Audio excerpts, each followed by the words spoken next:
বিসমিল্লাহির রহমানির রহিম।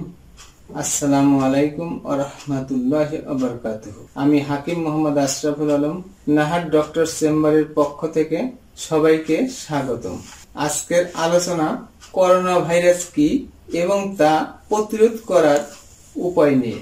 সম্মানিত দর্শক, করোনা ভাইরাস বর্তমান এক আতঙ্কের নাম। 2019 এন করোনা ভাইরাস এটি ডিসেম্বর মাসের 8 তারিখে উহান সিটি, চায়নাতে প্রথম পাওয়া যায়। প্রথমে ধারণা করা হয়েছিল এটি স্নেক থেকে এসেছে, কিন্তু পরে পাওয়া গিয়েছে না, এই ভাইরাস কোনো প্রাণী থেকে আসে নাই। এটা ট্রান্সমিট হয়েছে হিউম্যান টু হিউম্যানে। এটা জানার আগে অল ওভার স্প্রেড হয়েছে চায়নাতে।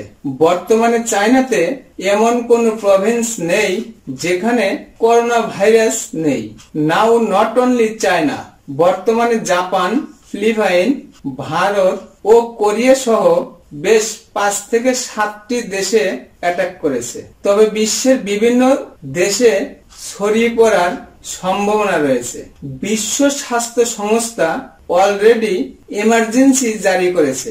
সম্মানিত দর্শক, যারা আমার চ্যানেলটি আজ প্রথম দেখছেন এবং এখনো সাবস্ক্রাইব করেননি, এখনই সাবস্ক্রাইব করে নিন। নতুন নতুন স্বাস্থ্য বিষয়ক পরামর্শ পেতে বেল আইকনে ক্লিক করুন। ভিডিওটি শেয়ার করে অন্যদের দেখার সুযোগ করে দিন। আপনার একটি শেয়ারে উপকৃত হবে অনেকেই। সম্মানিত সুধী, আসুন জেনে নেই করোনা ভাইরাসের উপসর্গ। এই ভাইরাসের উপসর্গ ডিপেন্ড করে রোগীর ইমিউনিটির উপর, আবার ছোট বড় বা বাচ্চাদের আলাদা হতে পারে। এই রোগের লক্ষণ প্রায় সোয়াইন ফ্লুর মতো।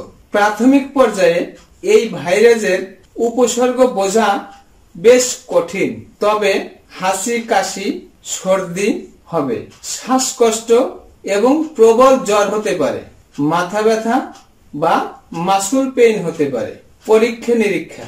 বর্তমানে করোনা ভাইরাস যেহেতু আতঙ্কের একটি নাম, সেই ক্ষেত্রে হাসি কাশি হলেই দ্রুত ডাক্তারের পরামর্শ নেওয়াটা জরুরি। তবে হাসি কাশি, শ্বাসকষ্ট, ঠান্ডা জ্বর থাকলেই করোনা ভাইরাস আছে এরকম ধারণা ঠিক নয়। সঠিক ডায়াগনোসিসের ক্ষেত্রে রোগীর ইতিহাস নেওয়াটাই জরুরি। রুটিন বা রেগুলার টেস্ট করলে করোনা ভাইরাস পাওয়া যায় না, তবে কফে সিপিআর টেস্ট করলে বোঝা যেতে পারে। সিভিআর টেস্ট বাংলাদেশে অ্যাভেলেবল নয়। আসুন জেনে নেই করোনা ভাইরাস কিভাবে ছড়ায়। করোনা ভাইরাস এক ধরনের ছোঁয়াচে রোগ। এই ভাইরাস মানুষ থেকে মানুষে ছড়ায়। সেই ক্ষেত্রে করোনা ভাইরাসের কোন রোগী 3 থেকে 6 ফিটের মধ্যে হাসি কাশি দিলে সেই ছোঁয়াচ বা কফ যদি কারোর নাকে মুখে লাগে, সেও এই ভাইরাসে আক্রান্ত হবে। করোনা ভাইরাসের রোগীর সাথে হ্যান্ডশেক করে নাকে মুখে হাত লাগালে ওই ব্যক্তিও করোনা ভাইরাসে আক্রান্ত হবে। এক কথায়, করোনা ভাইরাসের আক্রান্ত কোন রোগী যে কোনো জায়গায় টাচ করেছে, পরবর্তীতে সেই স্থানে একজন ভালো মানুষ টাচ করে নাকে মুখে হাত দিলেই সেও এই ভাইরাসে আক্রান্ত হবে। কারোর যদি পশু পাখি পালার অভ্যাস থাকে এবং সেই পশু পাখি যদি করোনা ভাইরাসে আক্রান্ত হয়ে থাকে এবং সেই পশু পাখিকে আদর করে যে নাকে মুখে চুমা খায়, সেও আক্রান্ত হতে পারে করোনা ভাইরাসে। চিকিৎসা।